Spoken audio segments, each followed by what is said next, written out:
श्री सच्चिदानंद सद्गुरु साईनाथ महाराज की जय। ओम ब्रह्मणुस्य मुखमासीद बाहुराजन्यः कृतः उरु तदस्य वैश्याः पृथिव्यागुषुदुरु अजायत धूपमाख्रापयामि चंद्रमा मनसो जातचक्षुः सूरजो अजायत श्रोत्राद्वायुष्वराणस्तमुखाद्गनिरजायत दीपं दर्शयामि दीपानान्तरेण महानैवेद्यं निवेदयामि।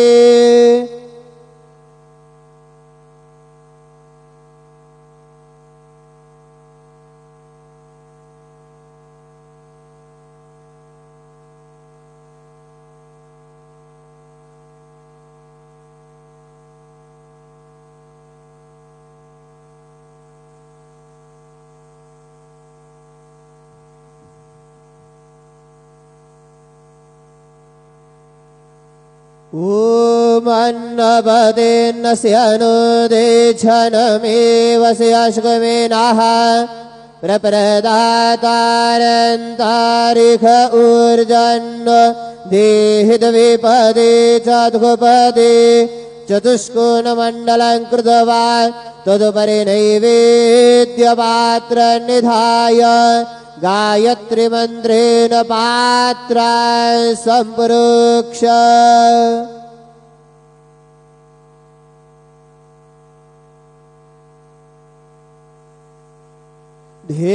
धेनुमुदरामृते कृतेय ग्रासमुदरां प्रादृशेत सत्यन्त्वरतेन परिकिञ्चामि।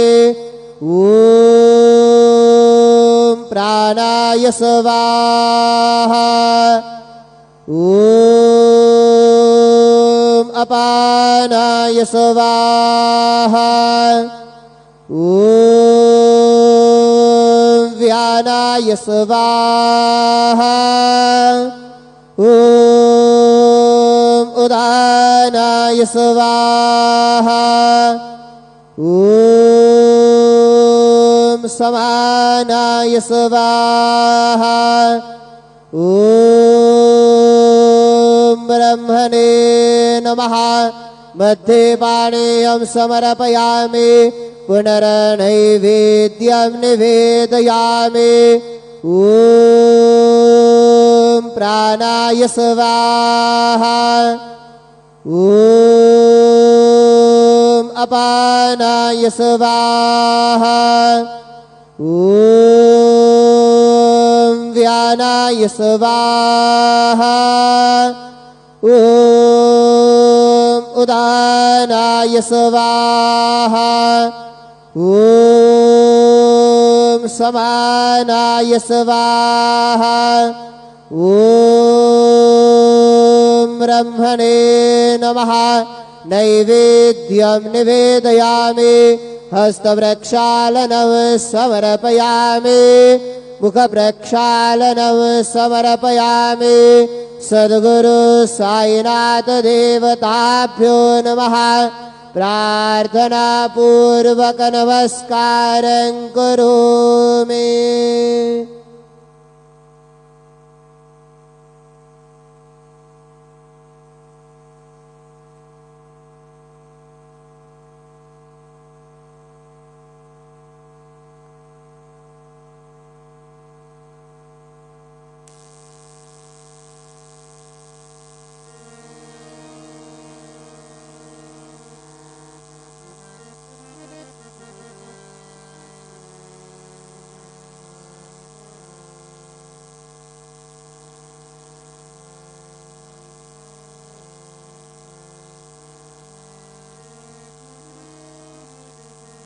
आता मध्यान्ह आरती सुरू होत आहे। सर्वांनी एका सुरात आरती म्हणावी। अब मध्यान्ह आरती शुरू हो रही है। आप सब एक सुर में आरती गाइए। श्री सच्चिदानंद सद्गुरु साईनाथ महाराज के जय। घेऊन पंचारती करो बाबा से आरती, करो साई से आरती, करो बाबा से आरती। उठा उठा हो बांधव वाळू हार माधव, साईर माधव वाळू हार माधव।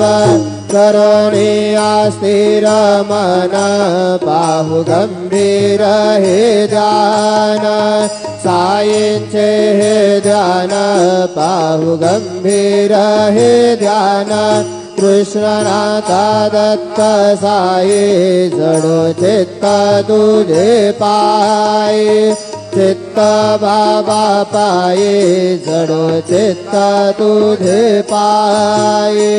आरती साई बाबा सौख्य दातार जीवा, चरण रजातली द्यावा दासा विसावा, भक्ता विसावा। आरती साई बाबा जाळून आनंद, स्वस्वरूपी राहे दंग। मुमुक्ष जना दावी निज डोळा श्रीरंग, डोळा श्रीरंग। आरती साई बाबा जया मने जैसा भाव, तया तैसा अनुभव। दावे से दया घना ऐसे तुझे हे माव, तुझे हे माव। आरती साई बाबा तुमचे नाम घ्याता, हरे संस्कृती व्यथा। अगाध तव करणी मार्ग दाविसी अनाथा, दाविसी अनाथा। आरती साई बाबा कलियुगे अवतार, सगुण परब्रह्म साचार। अवतीर्ण झाला से स्वामी दत्त दिगंबर, दत्त दिगंबर। आरती साई बाबा आठा दिवसा गुरुवारी, भक्त करी तेवारी। प्रभु पद पहावया भव भय निवारी, भय निवारी। आरती साई बाबा माझा निज द्रव्य ठेवा, तव चरण रज सेवा। मागणे हेची आता तुम्हा देवाधिदेवा, देवाधिदेवा। आरती साई बाबा इच्छित दिन चातक, निर्मल तोय निज सुख। पाजावे माधवाया सांभाळ आपुले बाक, आपुले बाक। आरती साई बाबा सौख्य दातार जीवा, चरण रजातली द्यावा दासा विसावा, भक्ता विसावा। आरती साई बाबा जय देव दत्ता अवधूता साये अवधूता जोडून कर तव चरणी ठेवी तो माथा जय देव अवतरसे तू येता धर्माते ग्लानी नास्ते कान्नाहि तुला विसि निज भजनी दाविसि नाना लीला असंख्य रूपांनी हरसे दीनांचे तू संकट दिन रजनी जय देव दत्ता अवधूता साये अवधूता जोडून कर तव चरणी ठेवी तो माथा जय देव यवन स्वरूपी ऐक्या दर्शन त्वादितले संशय निरसुनिया तदवैता गालविले गोपी चंदा मंदा त्वांचे उद्धरिले भूमिन वंशे जनमुनि लोकांतारि अले जय देव दत्ता अवधूता साये अवधूता जोडून कर तव चरणी ठेवी तो माथा जय देव भेदन तत्वे हिंदू यवनांचा काही दावायासे झाला पुनरपि नरदेही पाहसी प्रेमाने तू हिंदू यवनाही दाविसे आत्मत्वाने व्यापक हासाये जय देव दत्ता अवधूता साये अवधूता जोडून कर तव चरणी ठेवी तो माथा जय देव देवा साये नाथा त्वत्पदनत भावे परमाया मोहित जन्मोचन जनिवावे त्वत्कृपये सकलांचे संकट निरसावे देशील तरी रे त्वद्यश कृष्णाने गावे जय देव दत्ता अवधूता साये अवधूता जोडून कर तव चरणी ठेवी तो माथा जय देव शरणी माझे पंढरपूर साई बाबार मावर साई बाबार मावर शुद्ध भक्ति चंद्रभागा भाव पुंडलिक जागा भाव पुंडलिक जागा याहो अवगे जन करो बाबा से वंदन साई से वंदन करो बाबा से वंदन गणो मने बाबा साई धाव भाव माझे पाव माझे आये धाव पाव माझे आये चाले लोटांकन वंदीन चरण डोळ्यात पाहिन रूप तुझे प्रेमे आलिंगन अनंत पूजन भावे वाळीन म्हणे नाम त्वमेव माता पिता त्वमेव बंधु सखा त्वमेव विद्या द्रविणं त्वमेव सर्वं मम देव कायेन वाचा मनसेन्द्रियैर्वा बुद्ध्यात्मना वा प्रकृतिस्वभाव करोमि यत् सकलं परस्मै नारायणाय समर्पयामि अच्युतं केशवं राम नारायणं कृष्णदामोदरं वासुदेवं हरिधरं माधवं गोपिकावल्लभं जानकीनायकं रामचन्द्रं भजे हरे राम राम राम हरे हरे कृष्ण कृष्ण कृष्ण हरे श्री गुरुदेव दत्त हरि ओम यज्ञेन यज्ञमय जन्त देवा स्थानि धर्माणि प्रथमान्यासन् तेहनाकं महिमान सजन्त यत्र पूर्वे साध्या सन्ति देवाः ॐ राजाधिराजाय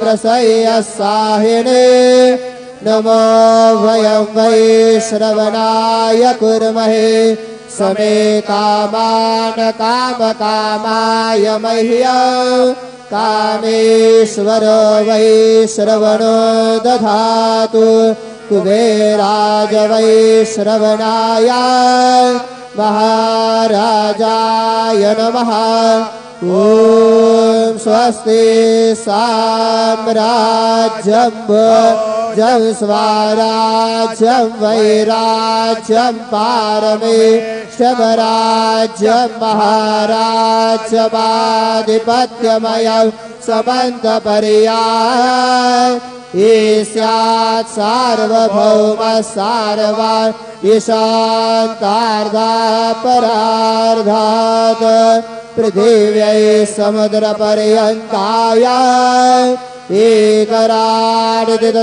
एकराडिदपेशलोक विजित मरुतः परविष्ठारो मरुतस्यावसङ्ग्रहे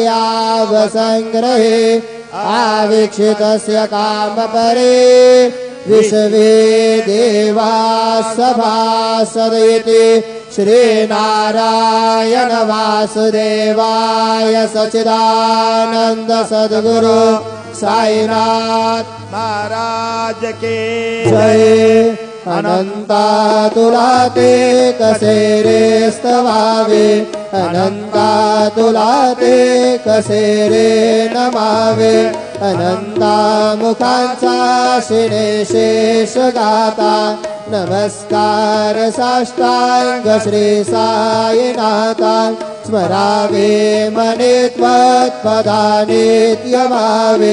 पुरावे तरे भक्तिसाठी स्वभावे तरावे जगातारुणे मायताता नमस्कार साष्टांग श्री साईनाथा वसे जो सदा दावया संतलीला दिसेयात्यलोकान् परिजो जनाला परियंतरे ज्ञान कैवल्यदाता नमस्कार साष्टांग श्री साईनाथा परालाधला जन्म हा मानवाचा नरासार्थका साधने भूत साचा धरो साई प्रेमा गळाया अहंता नमस्कार साष्टांग श्री नाथा धरावे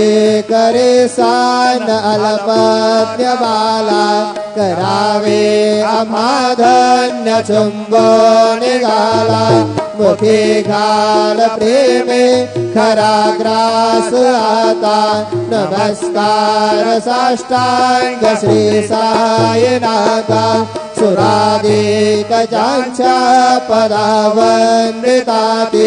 शुकादिक जानते समानत्व देते प्रयागादि तीर्थे पदे नम्र होता नमस्कार साष्टांग श्री साईनाथा तुझा जा पदा पाहता गोप बाली सदा रंगलेचे स्वरूपे मिळाले करे रास क्रीडा सवे कृष्णनाथा नमस्कार साष्टांग श्री साईनाथा तुला मागतो मागणे एक द्यावे करा जोडितो देन अत्यंत भावे भवी मोहने राज हातारे आता नमस्कार साष्टांग श्री साईनाथा ऐसा ये वासाई दिगंबरा अक्षय रूप अवतारा सर्व ही व्यापक तो श्रुति सारा अनुस्वयात्रिकुमार बाबाये वा काशे स्नान जप प्रतिदिवसे कोल्हापुरवेक्षेसे निर्मल नदी तुंगा जलप्राशे निद्रा माहुर्देशे ऐसा ये वा जोळे लोंबतसे वाम करे त्रिशूल डमरुधारे भक्ता वरद सदा सुखकारे देशल मुक्ते चारे ऐसा ये वा पाये पादुका जपमाला कमंडल मृगछाला धारण करे सेवा नागजटा मुकुट शोभतो माथा ऐसा ये वा तत्पर तुझाया जे ध्याने अक्षय त्यांचे सदने लक्ष्मी वास करे दिन रजने रक्षसी संकट वारुणे ऐसा ये वा या पर ध्यान तुझे गुरुराया दृश्य करे नयनाया पूर्णानंद सुखे हे काया लावे से हरे गुण गाया ऐसा ये बासाये दिगंबरा अक्षय रूप अवतारा सर्व ही व्यापक दो श्रुति सारा अनुसयात्रे कुमारा बाबा वा सदा सत्स्वरूपं चिदानन्दकन्दं जगत्सम्भवस्थान संहार हेतुं स्वभक्तेच्छया मानुषं दर्शयन्तं नमामीश्वरं सद्गुरुं साईनाथं भवद्भावकविध्वं समार्तण्डमेट्यं मनोभागतीतं मुनिर्ध्यानगम्यं जगद्व्यापकं निर्मलं निर्गुणं त्वां नमामीश्वरं सद्गुरुं साईनाथं भवाम्बोधिमगनार्दितानां जनानां स्वपादाश्रितानां स्वभक्ते प्रियाणां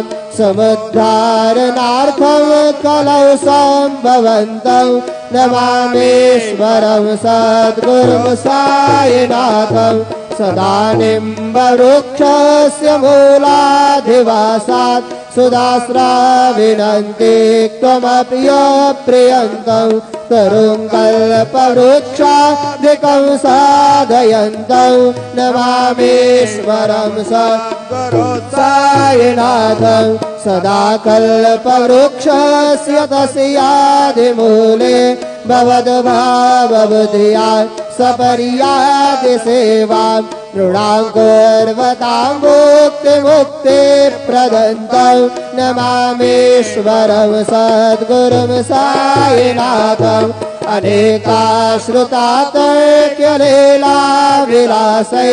समावेशकृतेशानभास्वप्रभावम् अहं भावहीनं प्रसन्नात्मभावं नमामीश्वरं सद्गुरुं साईनाथं सतां विश्रमाराममेवाभिरामं सदा सज्जनैः संस्तुतं सन्नमद्भिः जनामोदनं भक्तमधुरप्रदन्तं नमामीश्वरं सद्गुरुं साईनाथं अजन्माद्यमेकं परब्रह्म साक्षात् स्वयं सम्भवं राममेवावतीर्णं भवद्दर्शनात् पुनीतः प्रभोऽहं नमामीश्वरं सद्गुरुं साईनाथं श्री साईश कृपानिधेऽखिलनृणां सर्वार्थसिद्धिप्रदं युष्मत्पादरजप्रभावमतुलं धातापि वक्ता क्षमः सर्वत्या शरणं कृताञ्जलिपुट सम्प्रार्पितोऽस्मि प्रभो श्रीमत्साई परेश पादकमला नान्यचरणीयं मम साई रूपधर राघवोत्तम भक्त काम विबुधध्रुवं प्रभु माययोपहत चित्त शुद्धये चिन्तयाम्यहमर्निशं मुदा शरत्सुधांशु प्रतिमं प्रकाश कृपात पात्र तव सायिनाथ त्वदीय पादाब्ज समाश्रितानां स्वच्छाययातापमपाकरोतु उपासनादेवत सायिनाथ स्तवैर्मयोपासनिनास्तु तत्स्व रमेर्मनोन्मे तव पादयुगमे भृङ्गो यथाब्जे मकरन्दलुब्धः अनेक जन्मार्जित पाप संक्षय भवेद् भवदपाद सरोज दर्शनात् क्षमस्व सर्वान्नपराध्य पुञ्जकान् प्रसीद साई सद्गुरु दयानिधे श्री साईनाथ करुणामृतपूत चित्ता सत्पाद सेवनरता सददञ्च भक्त्या संसारजन्य दुरितोद्धव निर्गतास्ते कैवल्यधाम परमं समवाप्नुवन्ति स्तोत्रमेतत्पठेद् भक्त्या यो नरस्तं मनः सदा सद्गुरु साईनाथस्य कृपापात्रं भवेत् ध्रुवं करचरणकृतं वा कायजं कर्मजं वा श्रवणनयनजं वा मानसं वा परार्धं विदितमविदितं वा सर्वमेतत्क्षमस्व जय जय करुणाब्धे श्री प्रभु साईनाथ श्री सच्चिदानंद सद्गुरु साईनाथ महाराज की जय।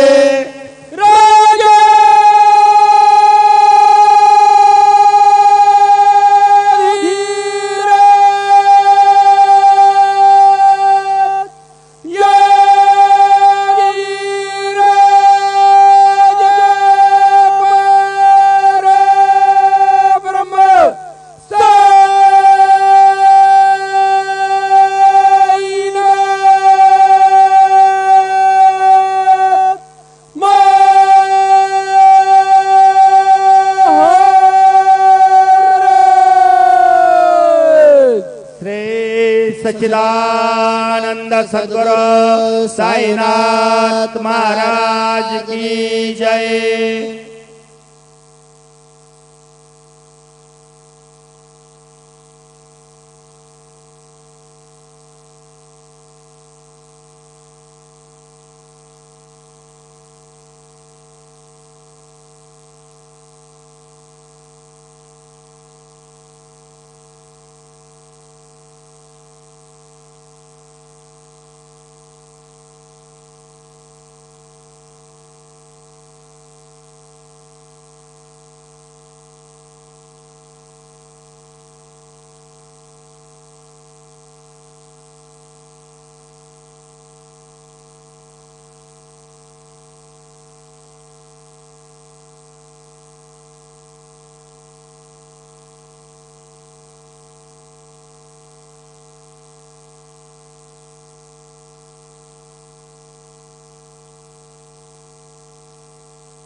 ओम साईराम। श्री साईबाबा संस्थान विश्वस्त व्यवस्था शिर्डी आलेल्या सर्व साईभक्तांचे सहर्ष स्वागत करीत आहे। 10 वर्ष वयांच्या आतील व 65 वर्ष वयांपेक्षा जास्त वयांचे व्यक्ती, गर्भवती महिला तसेच आजारी व्यक्तींना दर्शन रांगेत प्रवेश दिला जाणार नाही। श्रींचे दर्शनाकरिता बायोमेट्रिक पास घेऊनच गेट क्रमांक 2 ने प्रवेश करावा। प्रत्येक साईभक्तांनी मास्क लावणे बंधनकारक आहे। दर्शन लाईन मध्ये संस्थान मार्फत सॅनिटायझरची